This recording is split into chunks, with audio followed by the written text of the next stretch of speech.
Hello, ऑफिसवरून आलं की खूप कंटाळा येतो, पण फ्रेश होऊन जेव्हा देवाला आरती लावते तेव्हा खूप छान वाटतं, खूप प्रसन्न वाटतं आणि पुन्हा काम करायला एनर्जी येते. आणि सोबतच या अशा रील्स शूट करायलाही. माझं प्रोफेशन जरी सोशल मीडिया नसेल ना, तरी मला आवडतं म्हणून मी हे करते, जे प्रत्येक मुलीने केलं पाहिजे असं मला वाटतं. कुटुंब सांभाळत तुमच्या काही कला आहे, छंद आहे, त्याच्याकडेही थोडं लक्ष द्या.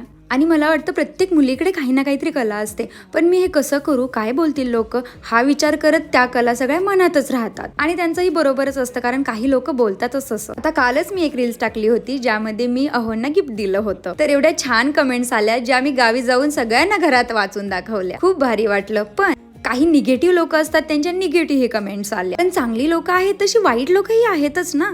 त्यामुळे कोण काय बोलल याचा विचार करण्यापेक्षा आपल्या मनाला काय वाटतं याचा विचार करा. आपलं आपलं काम करा, मस्त आनंदी राहा आणि लाईफ एन्जॉय करा. भेटूया नवीन व्हिडिओमध्ये. Okay, bye bye.